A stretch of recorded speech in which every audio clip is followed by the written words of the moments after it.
የመጣው አፋኝ ቡድን ጎንደር ገብቶ በወልቃይት ማንነት አስመላሽ ኮሚቴ ላይ ባደረገው ህገወጥ እንቅስቃሴ ኮሎኔል ደመቀ ዘውዱ የወሰደውን የመከላከል እርምጃ ተከትሎ በፈነዳው የአማራ አብዮት በትግል ሂደት ያጣናቸውና ለዛሬው የለውጥ ተስፋ ያበቁን እነሱ በጥይት አረብ ተቃጥለው ለኛ ብርሃን የሰጡ ወጣቶች አያሌ ቢሆኑም ብዙ ጊዜ ስማቸው የሚነሱት ጥቂት ናቸው። በገጠርና በከተማ ተሰልፈው በዚህ የሞት ሽረት ትግል ከወያኔ ጦር ጋር ተናንቀው በየጎዳናው የወደቁ ያልተዘመረላቸው ጀግኖች ስማቸውን በደማቸው ጽፈው አልፈዋልና ታሪክ አይረሳቸውም። በተለይ በአማራ ተጋድሎ ከጀግኖች መፍለቂያ ከዳባት ወገራ፣ ከወልቃይት ጠገዴ፣ ደብረ ታቦር፣ ጎንደር፣ ከጎጃም ባህር ዳር እስከ መተከል፣ ከወልዲያ እስከ ደብረ ብርሃን፣ ከሰቲት ሁመራ፣ ፍኖተ ሰላምና እንጂባራ ድረስ በአደባባይ የተረሸኑ ጀግኖች ወጣቶች በፍጹም አይረሱም። በነሐሴ ወር ብዙ አማራ ወጣቶች ባህር ዳር ላይ ተረሽነዋል። መስከረም ወር መጀመሪያ የአማራ ተጋድሎ ምልክት የሆነችው ወጣት ንግሥት ይርጋ ታስራለች። ይህን ተከትሎ ተማሪው፣ ገበሬው፣ ወጣቱ በሙሉ በቻንስ ቄስ መነኩሴው በዘንግ አዛውንቶች በከዘራ ሸፈቱ። ብዙም ሳይቆይ ጥቅምት ላይ የአስቸኳይ ጊዜ አዋጅ ታወጀ። በኮማንድ ፖስት ወታደራዊ አገዛዝ ተጀመረ። በጠቅላይ ሚኒስትር ኃይለማርያም ደሳለኝ ቀጥተኛ ትእዛዝ የጅምላ እስራት፣ አፈና፣ ግድያ፣ ማፈናቀል በጎንደር ሕዝብ ላይ ተወሰነ። ለብዙዎች ፈታኝ ሁኔታ ተፈጠረ። ከፎቅ ቤት ወጥቶ ወደ ጫካ መግባት፣ ምቾትና ድሎት፣ ሀብትና ንብረት ጥሎ ዱር ቤቴ ማለት ከባድ ሆነ። በዚህ ጊዜ ነበር አርማጭሆ ክተት ሲል ጉቤ መልኬ እንደ ቴዎድሮስ፣ መሀቤ በለጠ እንደ ገብርዬ ተማምለው ወደ ኋላ ላይ መለሱ። በሺህ በሚቆጠር የወያኔ ሰራዊት ፊት የቆሙት የአርማጭሆና የጠገዴ ወጣት በጉቤ ግንባር ተጠመደ። ጀግናው ቆላው ገሬ ደሳለኝ አዱኛ በመሃል፣ ቆላጃው ሙላው በግራ፣ ካፉ እያወቀ በቀኝ በጦር ፊት አውራሪነት ተሰልፈው ሁሉም ተራ በተራ የወደቁበት ተጋድሎ ቀጠለ። መሀቤ በለጠ የወንዶች አውራ ጦር ገባ ቢሉት አዴት አማራ ወርዶ ገጠመው ከጀግኖች ጎራ። ብቻውን አይደለ ከጉቤ ጋራ ማበዱ ካቁ ፈታ ዘለቀ እንደ በካር ምት እያስጨነቀ ሞላጃው በቀኝ ደሳለኝ በግራ ሲጥሉት ዋሉ። ተራ በተራ የተባለላቸው የሰሜን ተራሮች በእንካሽ ቻኖራ ዳባትና አምባጊዮርጊስ ድረስ እየተወረወረ በጥይት በሚነድ ጀግና። ከዚያ በኋላ ሰሜን ጎንደር አርማጭሆ የጀግኖች ሀገር ወገራ፣ ወልቃይት ጠገዴ እስከ ሽንፋና ቋራ፣ ደንቢያና በለሳ ሌሊትና ቀን እሳት ይዘንብ ጀመር። ለአማራ ሕዝብ ከባድ ጊዜ ነበረ።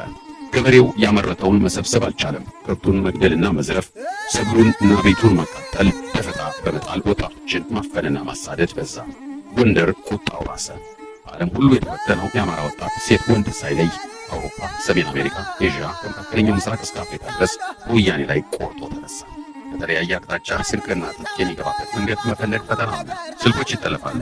በውጭ የሚደወላቸው ሰዎች ሁሉ ይታሰራሉ። ወገኖቻችን ሁሉ ተሸማቀቁ። የግንኙነት መስመሩ ቀላል አልነበረም። ያም ሆኖ ግን በነፍሳቸው የቆረጡ ከህዝባቸው ጋር የቆሙ ወጣቶች፣ ሀብታም ነጋዴዎች ከሰራዊቱ ጀምሮ እስከ ባለስልጣናቱ ድረስ የሚተባበሩን ውለታቸው የማይረሳ ድንቅ የውስጥ አርበኞችም አልጠፉም። ምስጋና አይገባቸው ፕሬዝዳንት ኢሳያስ ኤርትራም ለአማራ የክፉ ቀን ወዳጅ ሆነች። አሻፈረኝ ያለ ወጣት ከየትም ተሰብስቦ ከአስመራ ወደ ጎንደር በረሃ መግባት ቻለ። ሁሉ ከውጭና ከውስጥ ተጋጋለ። አስመራ ደርሰን የቆሰሉ ጠይቀን መመለስ ቻለ። በፌስቡክ በወሬም በሉት በተኩስ በተቀናጀ ዘመቻ የአዲስ አበባው ዙፋን ተነቃነቀ። የትግራይ ገዢዎች ተሸበሩ። ማን ያርዳ የቀበረ ማን ያውራ የነበረ እንደሚሉት አንዱ ጓደኛ ጋር የተገናኘ ነው ከረጅም ጊዜ በኋላ ስለነበር ብዙ ሌላ ነገሮችን አውጥተን በል እንግዲህ እንኳን ደህና ሁን ብዬ ልለየው ስል ቆየኝማ ስለዛች ቀን ውሎ ትንሽ ላጫውትን አለኝ በትካዜ። ከጎኑ ድንገት ጥጥስ እያሉ የወደቁት ወንድሞቹ ትዝታ ውስጡን እያነደደው በጉቤ መልኬ በሚመራ የአማራ ጦርና በትግራይ ወራሪ ኃይል መካከል ህዳር 16 ቀን 2009 ዓ.ም አማራ ቁስቋም በተደረገ ጦርነት ከወያኔ ሰራዊት ጋር ተናንቀው የወደቁ ጀግኖችን ውሎ ሊነግረኝ ፈልጎ ነው። እኔም ዋዋ ጎቤ በዛን ቀን ተኩሱ እንደተጠናቀቀ ነግሬው የዛሬው ውሎ ቀላል አልነበረም። ልጆች ተመቱብኝ። ሁለቱን አውቄያለሁ። የሌሎቹ ማንነት ገና አልተለየም። ነገሩ ሁሉ ካለቀ በኋላ መሳሪያ ሊያነሱ ወደ መሃል ገብተው ጠንካራ ልጆች ተሰውተውብናል። እኛም በከባድ ሁኔታ ስለወጣን ገና በመሰባሰብ ላይ ነን። ሁሉንም አጣርቼ እነግርሃለሁ ወይ ነበር የተለያየንና አልኩት ተመስማማች እና አለ ንግግሩን ሲቀጥል ከሁሉም ቀድሞ የወደቀው ደሳለኝ አዱኛ ነበር። ከዚያ አቋወቀ። ቀጥሎ መሀቤ በለጠና ሞላጃው ሙላው በተከታታይ ወደቁ። አራተኛው ደሳለኝ ነበር አለኝ። ስለየተ እኔም የሶስቱን ማንነት አውቄ የአንዱን ሁኔታ አጣርቶ የሚነግረኝ ሰው በማጣት እስካሁን ድረስ ስለ ደሳለኝ ሳላውቅ ነበር የምኖረው። ታጋይ አርበኛ ደሳለኝ አዱኛ ተወልዶ ያደገው ሰሜን ጎንደር ወገራ አውራጃ አጅሬ ጃኖራ ከጀግኖች መንደር። ደሳለኝ ለወያኔ አልገዛም ብሎ ከሚሊሻና ጸረ ሽምቅ ጋር ለረጅም ዓመታት ሲታኮስ የኖረ የነጻነት ፋኖ ነው። ጎንደር የፈነዳውን የአማራ አብዮት ተከትሎ አርማጭሆ የአማራ ተጋድሎ ኃይል ተቋቋመ ሲባል ሰምቶ ከቆላ ወገራ ወደ አርማጭሆ በመውረድ ከጉቤ መልኬ ጦር ተቀላቀለ። ደሳለኝ ከመስከረም ጀምሮ ከጉቤ መልኬ ጦር ጋር በመሆን በተከታታይ ደፈጣ በመጣል በጠላት ላይ ብዙ ጥቃት ሲያደርስ ቆይቷል። ደሳለኝ አዱኛን የተዋወቁት በትግል ቦታ ነው። ደሳለኝ ከኛ ጋር ተሰልፎ በተለያዩ አውደ ውጊያዎች ላይ ከወያኔ ሰራዊት ጋር ብዙ ተፋልሟል። ጀግንነቱን አይቻለሁ። የዳባት ጸረ ሽምቅ ወደ አጅሬ ወረደ ደሳለኝ ከሞተ ወዲህ ነው ሲሉ የጀግነት ታሪኩን በጆሮዬ ሰምቻለሁ። ዓርብ ህዳር 16 ቀን 2009 ዓ.ም አንድ ወንድም ሳንቻ ከተማ ታፈነብን። እኛም ይህን እንደሰማን በጠዋት ተነሳ። ሟቤ በግራ መስመር ዋዋበቤ በቀኝ መስመር ወደ ተራራው ዘለቅን። 3 ሰዓት ላይ የጠላት ጦር በተቀመጠበት ድንገት በመድረስ ከባድ ጥቃት ሰነዘረ። በተደረገው ለአስጨራሽ ውጊያ አማራ የሰፈረውን የወያኔ ሰራዊት መታ ነው። ቃቁና ደሳለኝ ግራና ቀኝ ተጣምደው መትረየሱን ገጥመውታል። በኃይል ይታኮሳሉ። በመትረየሱ በር ከፍተኛ ፍልሚያ ነበር። ብዙ ጥቃት አደርሰናል። በጠላት ወገን ብዙ ሬሳና ቁስለኛ ወድቋል። የመትረየሱ ምድብ ተኳሽ ጥሎት ሸሽቶ መትረየሱ ዝም አለ። የሚጮህ የሰው ድምፅ ግን ይሰማል። ደሳለኝና ቃቁ እንደ ነብር እየተላቁ መትረየሱ ይንፈቀፈቅበት በነበረው በር ወደ ተራራው ሲዘልቁ አድፍጦ የሚጠብቅ የጠላት ጦር ኖሮ ደሳለኝን ቀደመውና መጀመሪያ እሱ ተመታ።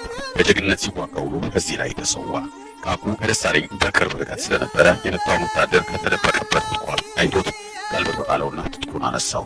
ቃቁ በጣም ፈጣንና ደፋር ነው። ከተቆጣ እንዳንበሳ ንግግሩን መስማት ደስ ይላል። አይጠገም። እየፎከረ ወደፊት እዛም ቀጠለ። እየገሰገሰ ሄደ። በመትረየሱ አጠገብ ቁስለኞች ወድቀዋል። ቃቁ እንደደረሰ መትረየሱን አነሳና ቀና ሲል ወዳደሩ ቁስለኞች ሌላ ጦር አይታይም። በደሳለኝ መውደቅ ውስጡ ተረብሾ ገና ሳይረጋጋ ነበር።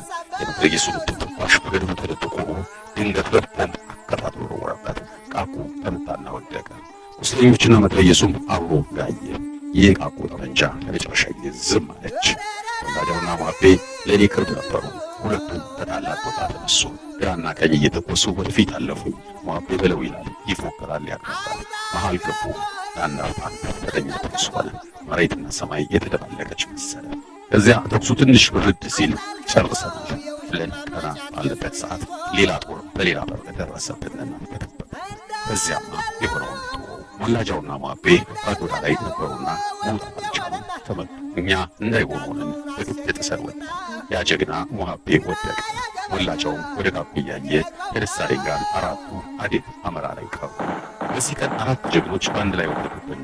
ኃይለኛ የጦር ሰዎች ድንገት ተቀማንና ጦራችን በጣም ተጎዳ። ወደ ካምፕ ስንመለስ ተባዳዘ ማለት ከዛች ክፉ ቀን በኋላ ቀደም በነበርነው የኃይል አደረጃጀት ለመቆም አልቻልንም። ተበደለ። ግጥሚያችን ከማጥቃት ወደ መከላከል ተቀየረ። በተለይ ታኅሳስ 2009 ዓ.ም በአንድ ሳምንት ውስጥ 4 ጊዜ ጠላት አደጋ ጣለብን። ዋዋ ቆስሎ ከሞት አመለጠ። ምን አለፋ ብዙ ችግር አሳለፍን አለኝና የቀረውን ሌላ ጊዜ ብናወራው ይሻላል ወይ ተለያየን። አዎ በወያኔ የህወሓት የግዛት ዘመን የወልቃይት ጠገዴና የአርማጭሆ ሕዝብ እየከፈለ ያለው ዋጋ እጅግ ከባድ ነው። ለዚህ የማንነት ጉዳይ አያሌ ጀግኖች ተሰውተዋል።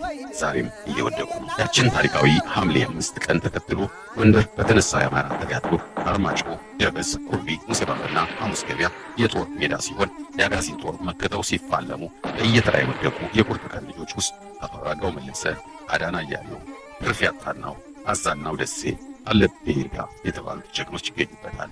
የህወሓት ሴራ በአማራ ላይ ቀጥሏል። የወልቃይት ጠገዴ ጉዳይም ገና አላለቀም። ጠለምት፣ ራያና መተከል በቦታው ሲደላደል ብዙ ዋጋ ያስከፍለናል። ታዲያ ይወድቃል ጥቂት